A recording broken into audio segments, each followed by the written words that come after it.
I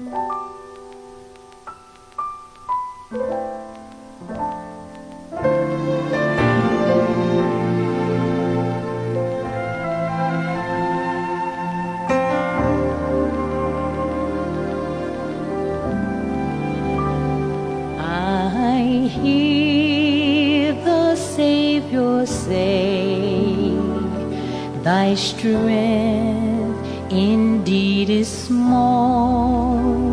Child of weakness, watch and pray. Find in me thine all in all. Jesus paid it all to him I owe. Sin had left a crimson stain. He washed it white as snow.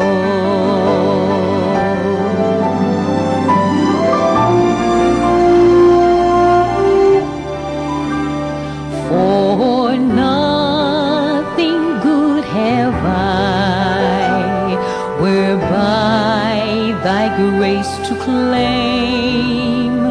I will wash my garments white in the blood of Calvary's Lamb. Jesus paid it all to him I owe. Sin had left a crimson stain. He washed it white as snow.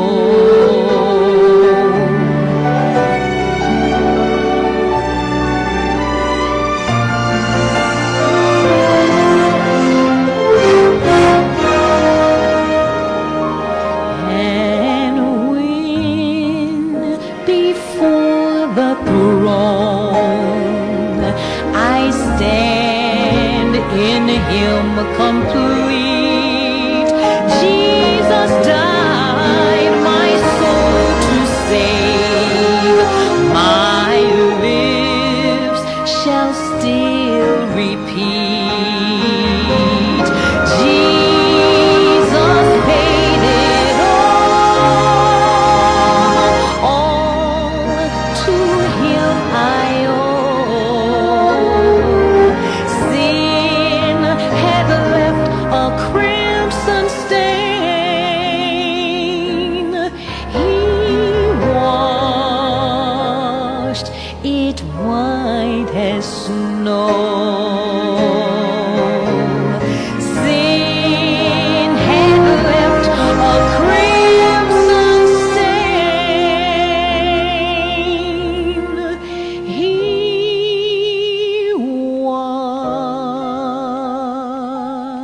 washed it white as snow.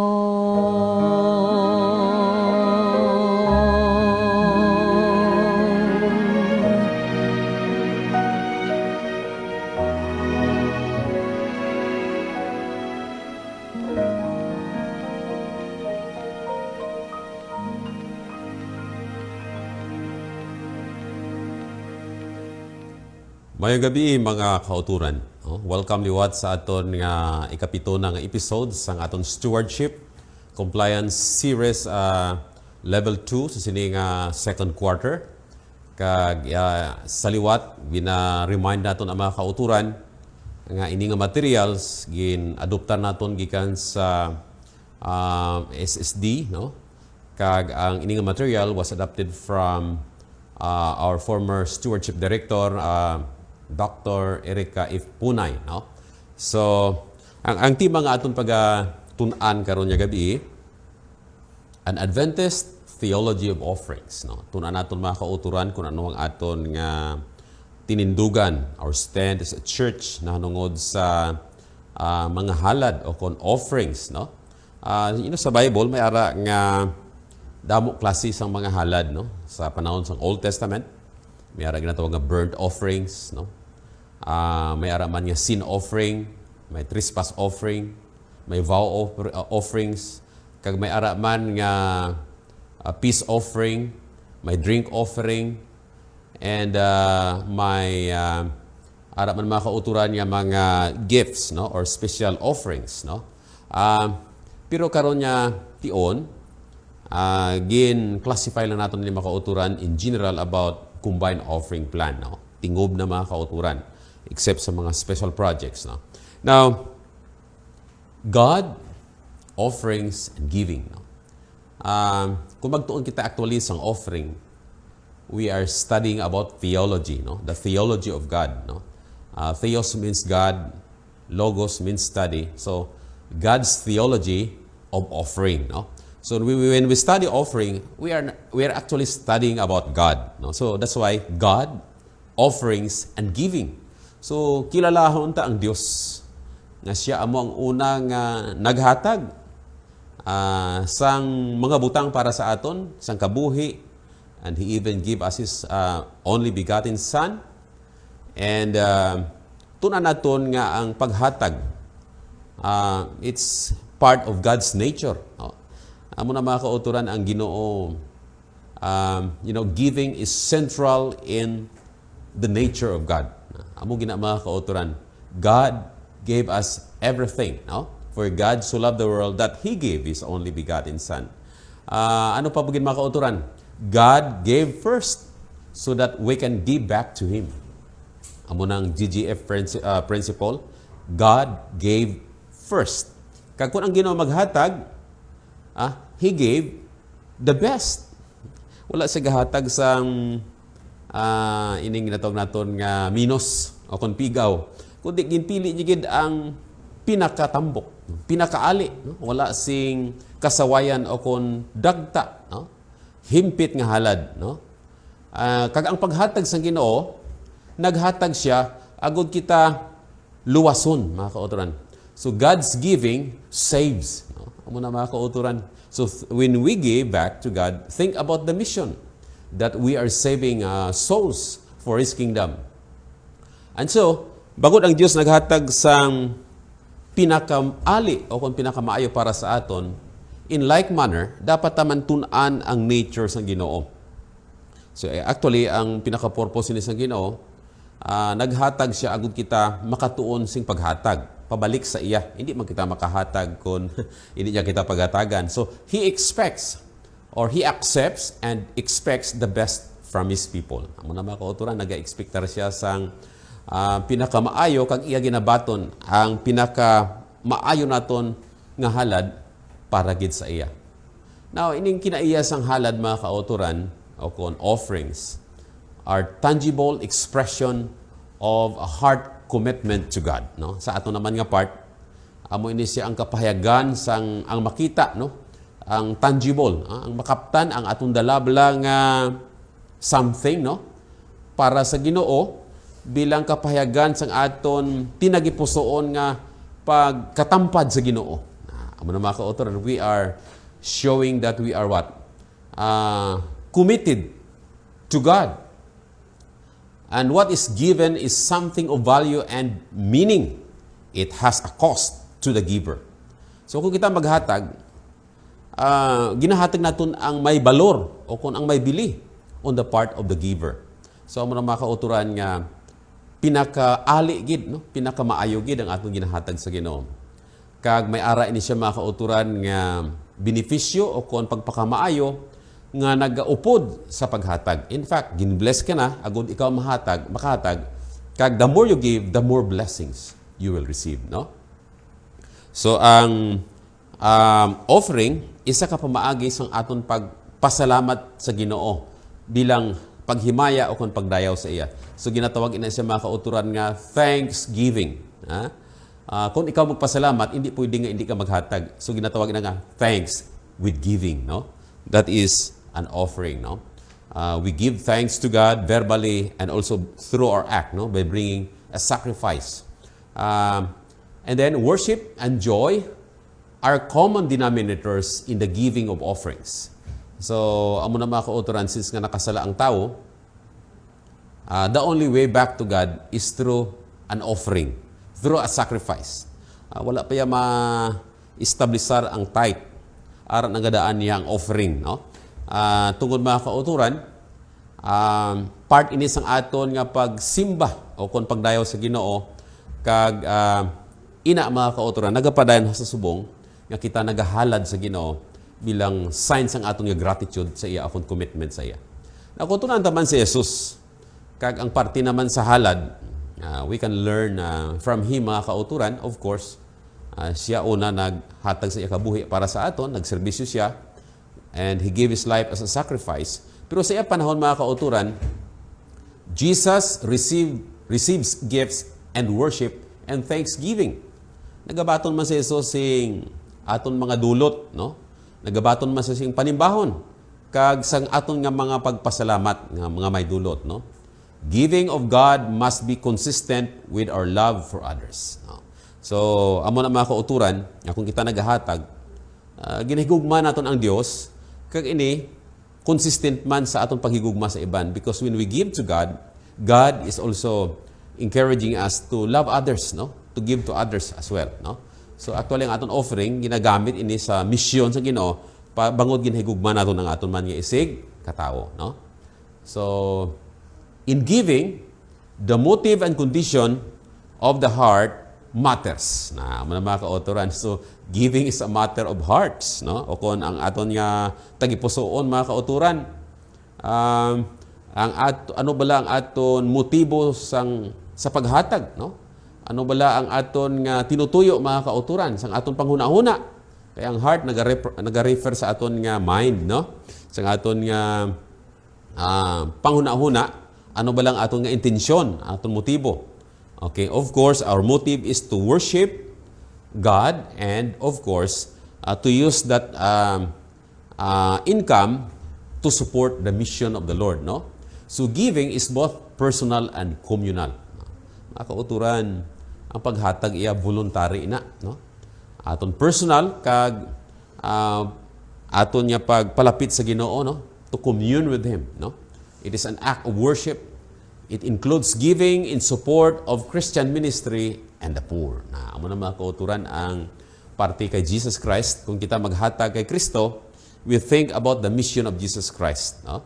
Kung na sila ni Kristo nga kung ginhimo niyo ni sa labing kubos sa akon mga alagad, ginhimo niyo man ini sa akon. No?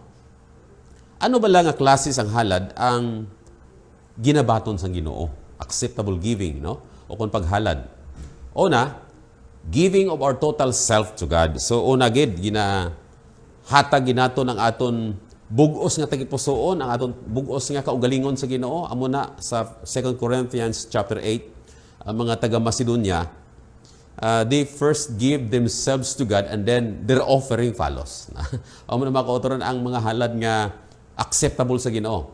It is our total commitment, no, to God, no? Love the Lord with all your heart, no? So, amo na mga kauturan, when we give, no, we give everything. Giving that recognize that God is the first, no? Is first. So, kung kita maghatag, bago naton spend ang aton resources, budgeton, isit aside tanay ang aton ikapulo, and then we start giving by bringing an offering, kagang nabilin, amo nang aton budgeton, no? Sa aton nga mga family budget, no? As allocated, no? Ano pagid? Ang paghatag nga ginabaton sa Ginoo, kapahayagan ini sang aton pagtuo kag bug-os nga pagsalig sa Dios. Nagahatag kita kay nagalaom kita nga buwas. Ang Dios magahatag naman. Gani ang pangamuyo yung ginahatag niya sa aton, hindi one-time prayer kundi give us this day our daily bread. So this will develop us the habit of prayer and total faith and dependence upon God. Nga kita nagasalig sa iya that God always provides. No? Taho mga kauturan, no? It is a response of love to God's saving grace. No? So naghatag kita tungod we are grateful to the gift of God to us. Bangod siya bugay nga ginhatag sa aton, pinagi siya bugtong anak nga nagtubo sa aton gikan sa aton mga sala. So, in response to that, mga kauturan, it is automatic. We give because we love Him, no? And we are giving Him the best, no? Voluntary act from a grateful heart, no? So, ang paghatag, isa ka voluntaryo nga hinimuan sa isa ka mapasalamaton nga tagipusoon. Kag ini isa ka reflection sa aton commitment to the mission and ministry of God through the church. So, kung kita maghatag, ginapaagi natin sa church, kay ang church, gamito niya ini sa different ministries. Kung mga kauturan niya, ginatunga ang aton offerings, no? Sa local church, local conference, sa union, sa division, and then sa general conference, tungod ang Diyos may buluhaton sa bugos niya kalibutan. No? An outflow of a right relationship with God and my neighbor. So, ang paghatag naton sa Diyos, ining acceptable giving, mga kauturan, natural ini nga pag-ilig sang aton husto nga relasyon sa Ginoo kag husto nga relasyon man sa aton nga isig katao, no? Giving is spontaneous and systematic. So, nagahatag kita, hindi tungod may appeal, hindi tungod may promotion o kon may seminar. No. We give because it is spontaneous, natural lang, mga kauturan. May promotion kag sa wala. We give because we are constantly receiving blessings from Him. Kag ang aton paghatag hindi lang palagpat, kundi may ara siya nga sistema, no? May plan giving, mga kauturan, no? It is systematic, may sistema, mga kauturan. Now, expression of financial stewardship. Ano ni, mga kauturan? Now, duha ka klase, mga kauturan. Pinaagi sa ikapulo, kay ikaduha, pinaagi sa aton nga offerings. Hindi ginaton pagkalipatan ning tithe, mga kauturan. Kay giving starts only when we return the tithes. Dumdumta nga kung maghatag kita sang tithes, nakahatag na kita. Wala pa. Kaya ang ikapulo, iyaman na sa Ginoo, hindi man na aton. Gani ang nagapakaon sang mga manong pangabudlay, sang aton mga pastor, hindi kita, mga kauturan, kundi ginpaagi lang sang Ginoo sa aton ang iya resources agod kita ma-involve sa mission nga ma-develop sa aton ang gugma, ang kalipay nga part kita sang iya buluhaton, mga kauturan, kag sang celebration sa langit. So we return the tithe. After returning the tithe, then giving starts, no? Hindi mo kita makahatag sang tithe kay iya man na sang Ginoo, ginbalik ta malang ina sa Ginoo. Ang offering kuwaon ta diri sa nabilin, mga kauturan, nga 90%, no? So it is an expression of financial stewardship. Ano na? Ang ikapulo, iya ini sang Ginoo. Ang offering, iya man sa Ginoo. Nga naman, di ka ginhatag mo na sa Ginoo. Hindi na naimo, mga kauturan. It is now God's property.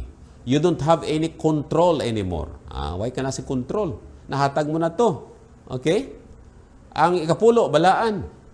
Ang offering, balaan man, mga kauturan. Because ginpangamuyuan ina, gin set aside, so it becomes holy, mga utod. Ano pagid? God specifies the tithe. Ang Ginoo ya amo ang naghatag sing specification nga 10% lang gid ang ikapulo gikan sa aton nga income, net income.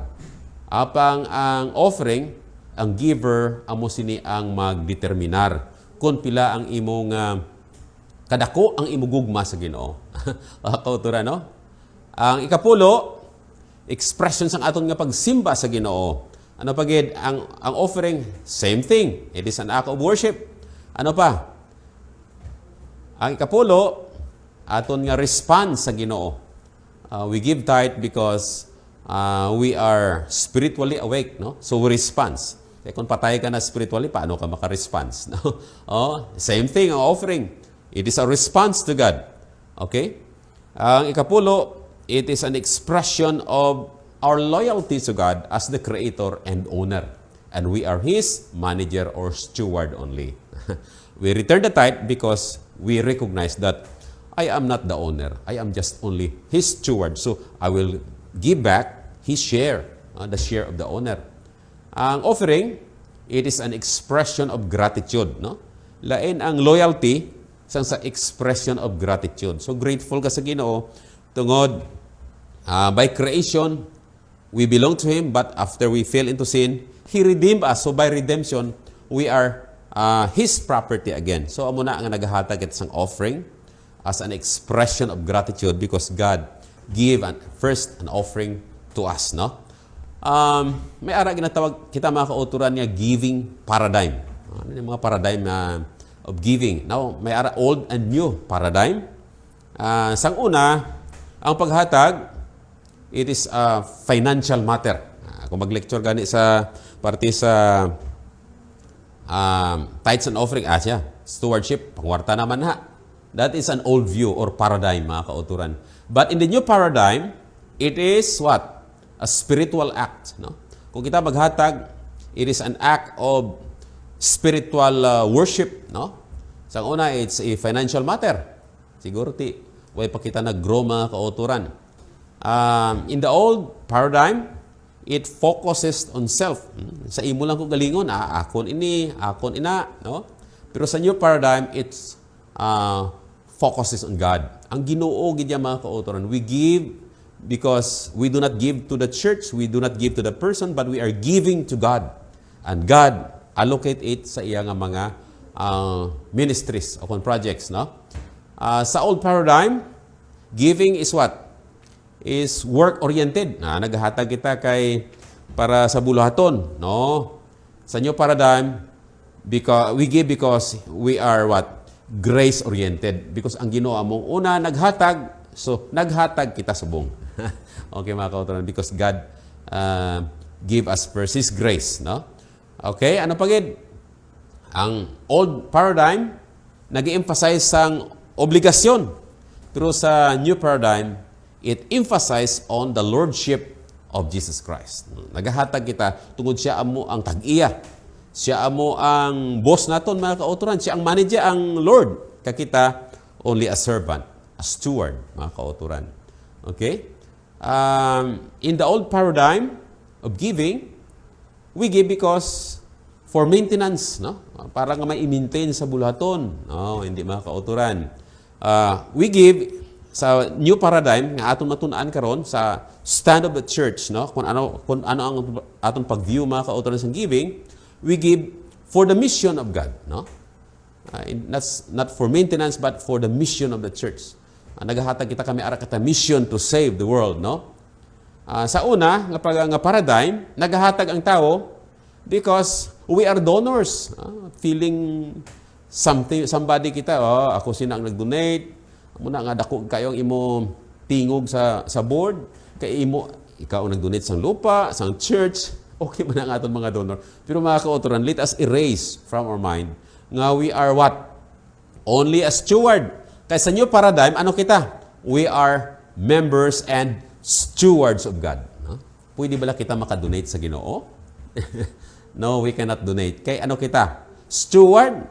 Madonate ka sa tag-iya, iya man ang lupa, iya man ang pagkabutang, iya man ikaw, karon madonate ka sa Ginoo, pero galing ga-execute kita sa deed of donation kay for papers only, for legal requirements only. But actually, you cannot donate to God. Si Satan gani gusto siya mag-donate sa Ginoo. Nya kung worshipon mo ako, tanan ini nga butang sa kamanggaran sa kalibutan ihatag ko sa imo. Imagine ma-donate sa Ginoo. Nga way pagbatuna sa Ginoo. Paano man kaiya man na sa Ginoo?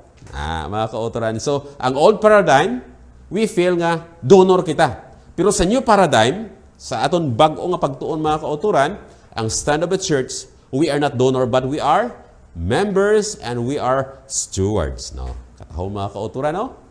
So, we give because we are stewards, no? We give what is due to Caesar and what is due to God, no? Ano kita, donor or stewards? Kung donor ikaw, it's about me. Ako nina. Ikaw tag-iya mo. Pero kung tulog yanan ikaw, naghahatag kita sini tungod iya ini sa Ginoo, ginabalik ta lang sa iya. We are what? So that ma-develop atong gugma sa iya. Ano pa? Kung donor ka, ako na kwarta. Ako daw nami, the pride of ownership, nami ginang feeling mo kung tag-iya ka, no? Pero hindi, no? It's God's gifts, no? Iya ini sa Ginoo nga gintugyan sa aton. Ang mga hiyas ini sa Ginoo, gani ginabalik ta lang sa iya mga kauturan. Okay? Masiling kita, it's my project. Wow, sa donor nga side. Ako na proyekto. Nami gid ang kuno no, butangan pa nga donated by. Okay man na kung sa magbutang kita sa mga plaque of recognition nga donated by.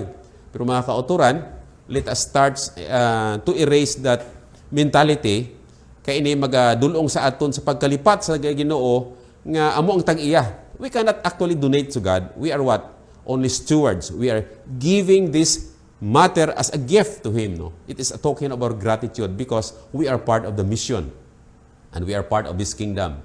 So, it's about my project sa old, but sa stewardship principle, it is God's work. No?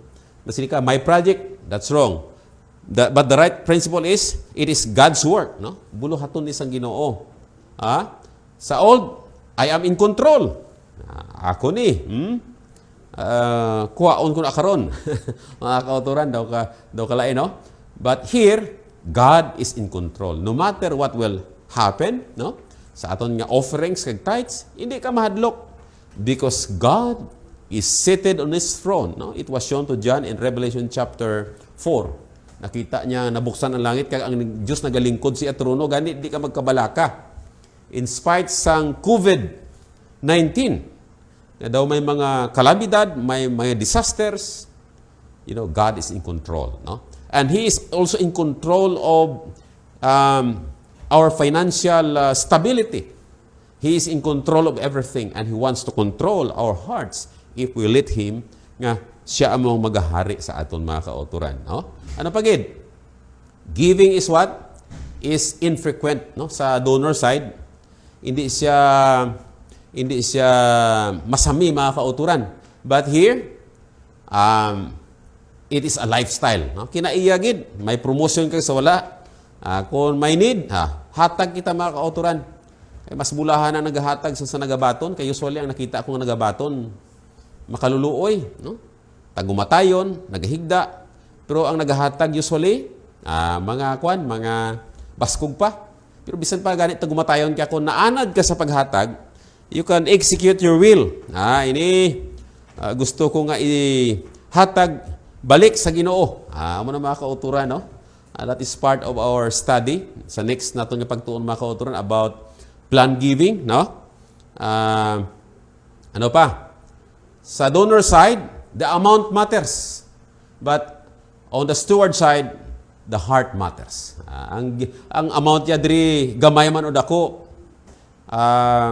importante. But here, sa stewardship side, ang atong tagipusoon. That's why ang Ginoo naga-encourage sa aton, love the Lord with all your heart, with all your soul, and with all your mind, no? Ang practice ng Seventh-day Adventist, amo ni mga kauturan, no? Ang aton ikapulo, from our net income, of course, sa aton sweldo, kag sa aton nga mga produce, no? We need to take first 10%, no? Iset aside na ina.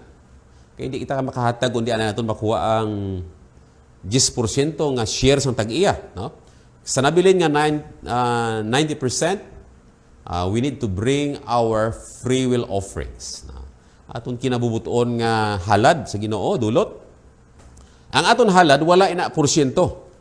Pero ang halad can be more than the tithe. Wala ina ginbutangan sang percentage. Kundi you can grow from 10% to 100%. Dumduman niyo bala ang babae nga balo. Duwa lang gito kaliptang yang ginhatag sa Ginoo. Pero sa tanan nga giver, kung ibutang mo sa percentage, compute ni Jesus Christ niya, I tell you the truth.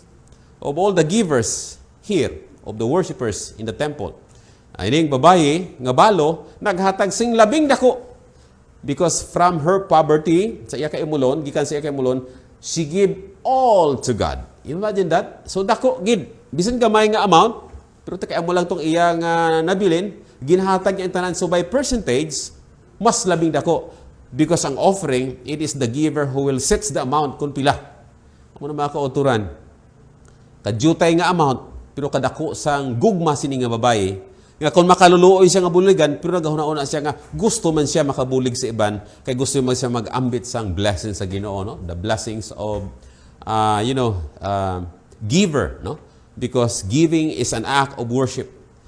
She gave all to God. She gave her heart. She gave her income to God. It can be equal to the tithe. Nga ginbutang dira mga kauturan nga more than the tithe.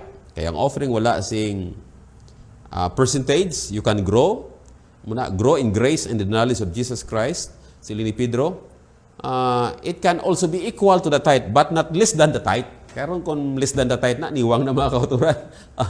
Hindi na pwede. No? Kay sa una, ang ilang mga offering, ilang mga income sa baka, sa mga tanom, ang ilang offering, Proverbs 3:9, ginakuha gina sa nauna nga bunga, atong dako gid, ang the best gid. Pilion mo. Di ba, siyam pulo kabilog ang baka mo, i-separate mo ang ikanapulo. Pero sa nabilin nga siyam, hindi ka pwede nga magpalagpat lang. Pilion mo gid ang pinakatambok kag pinaka-the best. Ang mga kauturan. Hindi ka pwede mag-offer sang pigaw o kon piang o kon bulag. Gani kung ang imo tithe bilog nga baka, bilog man nga baka ang imo offering. Logically, kung 10 pesos ang imo nga tithe, pwede man nga 10 pesos ang imong offering. Muna nga reklamo ang Ginoo sa Malakias chapter 3. Kung imo basahon dira, chapter 2 and 3 of Malakay, matarong bala nga buhinan niyang i-offering, nga magdala ka mo sa mga piang, mga bulag, ihatag niyo bala sa iyo mayor, sa iyo governor, malipay bala sa sini, mo na mga kauturan, niya, I will not accept your offering. Tungod, naghalad ka mo sa akon sang pigaw. Kani mga kauturan, ang theology of offering must be the best. Nga aton, daloon sa Ginoo, suno sa aton masarangan, sa aton kinabubuton.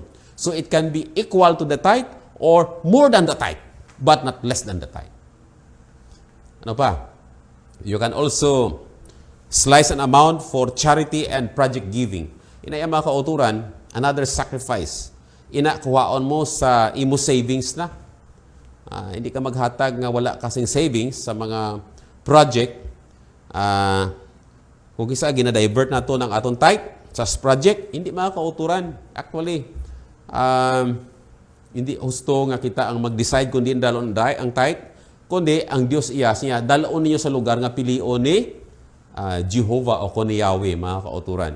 So, ang Ginoo iya ang mag-decide para sa iya bulahaton, kay iya ina. Kay hindi na aton. Karon kung kita mag-decide, nagagawa karon niya kita ang tag-iya. Okay? So, in charity, you can decide another extra amount from your savings, but not from your tithe and from your regular offering. Kaya ang imo offering, it's systematic. No? Mga kauturan, may sistema na siya. No? Okay? It can be more than the tithe, equal to the tithe, or less than the tithe. So, pwede na, less than the tithe, more than the tithe, or equal to the tithe. Sa mga charity. Now, ang ginatawag na systematic giving, mga kauturan, may sistema. It is planned giving, not impulse giving. Mahatag ko sing dako. Kay gwapo ang speaker, nami muwali, natandugid ako. Pero after nga nag-subside ang imong emotion, sayang ba, dako kayo ako nahatag ba? So dapat ginplano mo gin mga kauturan, may promotion kag sa wala, it is a lifestyle. It is being planned. No? Amo ang plano ni Jacob, pagpalagyo niya sa iawtod. Niya Ginoo, kung imo ako pakamayuhon, pabistihan, dito sa Bethel bla, kag bantayan, kag mag-abot ang panahon nga imo ako papolion si kalinong sa akon panimalay, I promise to you, the Lord, I will give 10% of all my income. So, amo nang plan giving. Wala pa gani na bato ng income, may plano na. So, ining atong lecture, we are providing system from the General Conference. Mayara kita nga COP, Combined Offering Plan. O kon OOP, no? One Offering Plan. Mayara sistema mga utod, no? Hindi na kita mag-worry kung pila, kundi nagdesisyon kita nga amo nga percentage para sa tithes, para sa offering, para sa savings, para sa special project. So mga kauturan, katahom, tanan nga mga ministry sa aton maintrahan. No? It is not impulse but planned giving. No pa? It starts with the return of tithe. Umpisa ang paghatag kung nakabalik na kita sa aton tithes. No? It follows with the giving of offerings. No? Gin-discuss na natin mga kauturan. Make allowance for project giving. Okay? Understand global and local needs. And then, it is regular giving. Regular mga kauturan. Always focus on God and mission. Okay? Sa wali ni Jesus Christ dito sa Bukid sang Olibo, ari ang hambal niya sa iya 12 ka mga apostoles. No? Pronounce blessings. Okay? Sili niya, hindi ka mo magtipon sa inyo bahandi sa duta. Nga may ano gani, may sipit o kon tok-tok o kon makawat nga nagaguhab, apang diin ka mo tipon. Tipon ka mo sa inyo bahandi sa langit. Nga wala ito sing kawatan mga kauturan. So, let me share with you 5 truths. No? Una, financial giving or financial saving for the future is good stewardship. But investing with God and His mission on earth yields better dividends. Maayo man na nga may savings kita, dako kaayo. Pero ang pamangkot, ano kadako ang aton savings sa ginharian sa langit? So dapat may manggad kita dito mga kauturan, and that is by what? Investing sa iyang mission. Okay? For where your heart is, there is your where your treasure is, I should say, there is your heart also, no? Matthew 6 verse 21. Din bala na bilong aton tagipusoon sa earthly o kung sa heavenly, no? Kundri sa duta, risky investment kay may fluctuation, no? May lockdown. Sa langit, secure ang investment. Diri sa duta, temporal, pero sa langit, eternal. Diri, money, sa langit, God, no? Diri, may worry kita. Okay? But sa langit, may pagtuo kita. Diri ang investment sa mga unbeliever, pero sa mga believer, dito sa langit, no? Ikaduha nga kamaturan, it is natural for human heart to focus and follow what it perceives as temporal in life. So, ang aton tagipusoon, kung ano ang aton pagpati, amo man tong aton niya himo mga kauturan. Hindi kita makaalagad sa duha ka agalon sa kwarta o kung sa Dios, no? O kung isikway mo ang isa o kung higugmo mo ang isa. Sino ba lang aton gina-worship? Kwarta bala o kung ang Dios? Okay? Ang kwarta means lang sang worship. Pero ang Dios, the object of worship. Amo na ang distinction. Ang kwarta, human product. Pero ang Diyos, amo siya ang creator, no? Siya ang nagtuga. Ang kwarta, gift sang Ginoo sa aton. Ang Ginoo, amo siya ang giver mga kauturan, no? So, ang kwarta way kabuhi, but God is life, no? Limited value, but God is eternal value mga kauturan. Truth number 3, spiritual worship is an attitude of the heart. It's about commitment and allegiance to the service and love for God. Okay? Hindi ka mo mag-worry sa inyo pagbiste, no? Okay? Nga mag-worry kita mga kauturan, kay kung nagatuo kita, madula ang aton nga worry. Truth number 4. Ano pa? Discipleship of Christ. Okay? As a disciple of Christ, don't worry, but trust in God with all your heart. Don't worry, or worry is the opposite of unbelief, no? O kon, faith, no, is the opposite of unbelief, no. Seek ye first the kingdom of God and His righteousness, and all these things shall be added unto you, no. So, amo na mga kauturan, it's about a matter of heart, no. Kingdom means the rulership of Jesus into our hearts, no. Ang Diyos among tag-iya. Righteousness is God's gift that comes from being in right relationship with God. Last, mga kauturan, stewardship is about who is the number one in your life. Sino gid bala? Okay? Stewardship is about Jesus as Lord and King of our heart. Stewardship is about having a personal relationship with Him now. No? So, mga abyan, ang Diyos magapakamayo sa aton, kabay nga buligan niya kita. Nga makatuon kita sang kinaiya ni Jesus. Nga siya naghatag sa aton sing kabuhi, naghatag sa aton sing sustenance. Let us support the mission of Jesus Christ because He is inviting us to work with Him as His stewards.